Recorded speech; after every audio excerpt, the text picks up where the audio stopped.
Shalom, selamat pagi Bapak Ibu Saudara yang dikasihi Tuhan Yesus Kristus. Kita bertemu kembali dalam program Gemar Jumat 20 Februari 2026. Berkat firman Tuhan pagi ini terambil dari Esra pasal yang ketiga ayat 1 sampai yang ke-13. Demikian firman Tuhan. Pembangunan Mezbah. Ketika tiba bulan yang ketujuh setelah orang Israel menetap di kota-kotanya, maka serentak berkumpullah seluruh rakyat di Yerusalem. Maka mulailah Yesua bin Yosadak beserta saudara-saudaranya para imam itu dan Serubabel bin Sealtiel beserta saudara-saudaranya membangun mezbah Allah Israel untuk mempersembahkan korban bakaran di atasnya sesuai dengan yang ada tertulis dalam kitab Taurat Musa abdi Allah. Mereka mendirikan mezbah itu di tempatnya semula. Sungguh pun mereka ketakutan terhadap penduduk negeri, lalu mereka mempersembahkan di atasnya korban bakaran kepada Tuhan, korban bakaran waktu pagi dan waktu petang. Mereka juga mengadakan hari raya Pondok Daun sesuai dengan yang ada tertulis dan mempersembahkan korban bakaran hari demi hari menurut jumlah yang sesuai dengan peraturan, yakni setiap hari menurut yang ditetapkan untuk hari itu. Dan sejak itu diadakanlah korban bakaran yang tetap, juga korban bakaran pada bulan baru dan pada setiap hari raya yang kudus bagi Tuhan, dan setiap kali orang mempersembahkan persembahan sukarela kepada Tuhan. Sejak hari pertama bulan yang ketujuh mereka mulai mempersembahkan korban bakaran kepada Tuhan, namun dasar bait suci Tuhan belum juga diletakkan. Lalu mereka memberikan uang kepada tukang batu dan tukang kayu, sedang kepada orang Sidon dan Tirus makanan dan minuman dan minyak, supaya orang-orang itu membawa kayu aras dari Libanon sampai ke laut dekat Yafo, seperti yang telah diizinkan kepada mereka oleh Kores Raja negeri Persia.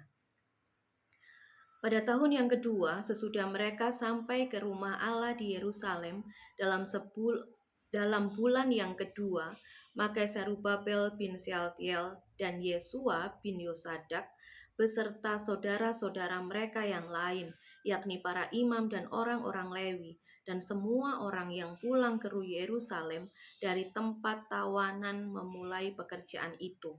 Mereka menugaskan orang-orang Lewi yang berumur 20 tahun ke atas untuk mengawasi pekerjaan membangun rumah Tuhan. Lalu Yesua serta anak-anak dan saudara-saudaranya dan Kadmiel serta anak-anaknya, orang-orang Yehuda bersama-sama bertindak mengawasi orang-orang yang melakukan pekerjaan membangun rumah Allah. Demikian juga Bani Henadad, anak-anak dan saudara-saudara mereka, orang-orang Lewi itu. Pada waktu dasar bait suci Tuhan diletakkan oleh tukang-tukang bangunan, maka tampillah para imam dengan memakai pakaian jabatan dan membawa nafiri, dan orang-orang Lewi Bani Asaf dengan membawa ceracap untuk memuji-muji Tuhan menurut petunjuk Daud, Raja Israel.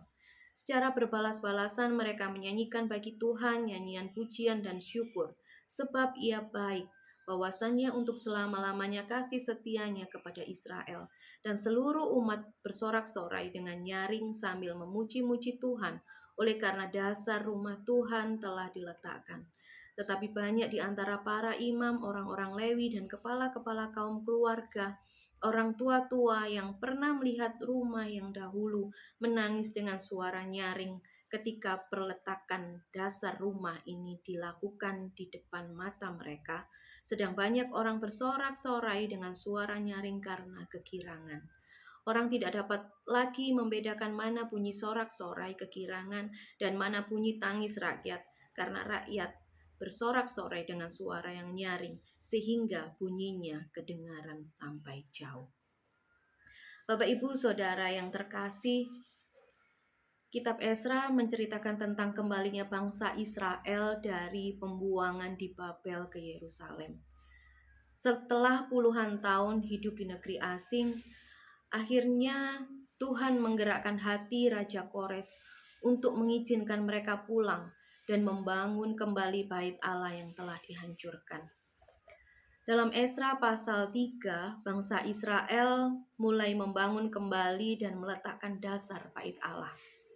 Mereka belum membangun tembok, belum memulihkan kota sepenuhnya.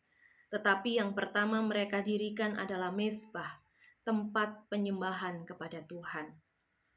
Coba Bapak Ibu kita bayangkan keadaan mereka pada saat itu.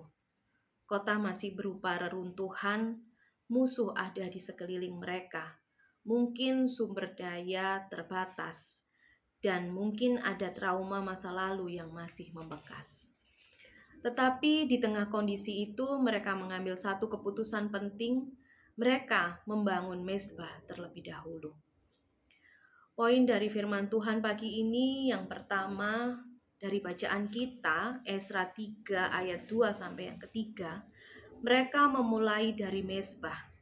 Bapak Ibu Saudara, hal pertama yang mereka bangun bukan rumah pribadi, bukan tembok pertahanan, dan juga bukan pusat ekonomi, tetapi mezbah, tempat penyembahan kepada Tuhan. Mengapa mezbah? Karena mereka menyadari bahwa pemulihan sejati dimulai dari hubungan dengan Tuhan. Keamanan sejati bukan dari tembok, tetapi dari hadirat Tuhan. Seringkali ketika Tuhan memberi kita kesempatan baru, mungkin pekerjaan baru, relasi baru, musim kehidupan baru, kita sibuk membangun yang lain dan lupa membangun mezbah rohani kita, yaitu doa dan penyembahan kita secara pribadi dengan Tuhan, membaca firman Tuhan dan kehidupan yang intim dengan Tuhan. Poin yang kedua di Esra pasal 3 ayat yang ketiga, taat di tengah ketakutan. Kita perhatikan ayat yang mengatakan bahwa mereka membangun mezbah sekalipun mereka ketakutan terhadap penduduk negeri. Mereka merasa takut, tetapi mereka tetap taat. Iman bukan berarti tidak ada rasa takut. Iman adalah memilih taat, walau hati masih gemetar. Hari ini mungkin kita berkata, saya takut memulai lagi, saya takut gagal lagi, saya takut mengecewakan. Tetapi bangsa Israel mengajarkan kepada kita, jangan tunggu rasa takut hilang baru kita taat. Taatlah sekarang dan biarkan Tuhan yang menguatkan hati kita. Poin yang ketiga itu di Esra pasal 3 ayat yang ke-12 sampai yang ke-13, ada sukacita dan air mata. Bapak Ibu Saudara, saat dasar bait Allah selesai diletakkan, Alkitab mencatat sesuatu yang menyentuh. Generasi tua menangis karena mengingat kemuliaan bait Allah yang dahulu. Namun ada yang bersorak-sorai penuh sukacita. Suara sukacita dan tangisan bercampur menjadi satu. Ini menggambarkan sesuatu yang sangat nyata tentang kehidupan rohani kita. Kadang kita bersyukur karena Tuhan memulihkan. Tetapi kita juga menangis karena mengingat masa lalu. Kadang kita bersuka cita, tetapi masih ada luka yang belum sepenuhnya sembuh. Dan Tuhan tidak menolak tangisan itu. Tuhan bekerja di tengah sukacita dan air mata. Pemulihan tidak selalu spektakuler. Kadang sederhana, kadang kecil, tetapi Tuhan melihat hati yang setia. Bapak Ibu Saudara, dari bacaan kita hari ini, Esra pasal yang ketiga, apa yang dapat kita terapkan dalam kehidupan kita? Yang pertama, bangun mezbah terlebih dahulu. Jika Tuhan sedang memberi awal yang baru, dalam keluarga, pelayanan, hubungan, atau pekerjaan, jangan mulai dengan ambisi, tetapi mulailah dengan doa. Yang kedua, jangan tunggu keadaan sempurna. Jangan berkata, nanti kalau sudah stabil. Tetapi bangun mezbah sekarang dan taat sekarang. Yang ketiga, jangan bandingkan dengan masa lalu. Terkadang kita kehilangan sukacita karena membandingkan karya Tuhan hari ini dengan kejayaan masa lalu. Ingatlah, Tuhan yang sama yang bekerja dulu, bekerja juga hari ini. Yang keempat, terima proses pemulihan. Tidak semua yang Tuhan bangun kembali terlihat besar, tetapi pondasi yang benar akan menghasilkan kemuliaan yang lebih besar di waktunya Tuhan. Bapak Ibu Saudara, mungkin hari ini kita seperti Yerusalem yang runtuh. Mungkin ada penantian panjang, mungkin ada rasa takut, mungkin ada air mata. Tetapi Tuhan adalah Tuhan yang memberi kesempatan untuk membangun kembali. Dan ketika kita memilih untuk menyembah di tengah ketakutan, taat di tengah keterbatasan, dan bersyukur walau belum sempurna, maka dasar yang kita bangun hari ini akan menjadi pondasi kemuliaan Tuhan di masa depan. Kiranya Tuhan menolong kita untuk memulai dari mezbah, membangun dengan hati yang benar dan tetap setia sampai kemuliaannya dinyatakan.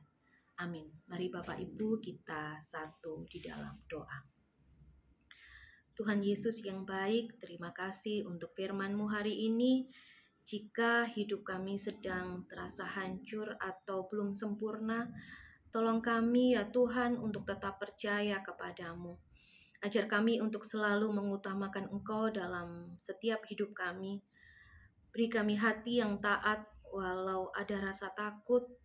Kuatkan kami dalam setiap proses pemulihan kami.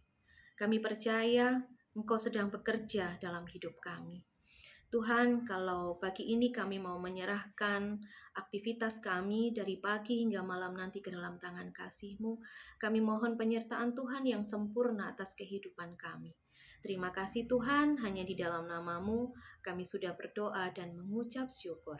Haleluya, amin. Selamat pagi Bapak Ibu, selamat beraktivitas, Tuhan Yesus memberkati.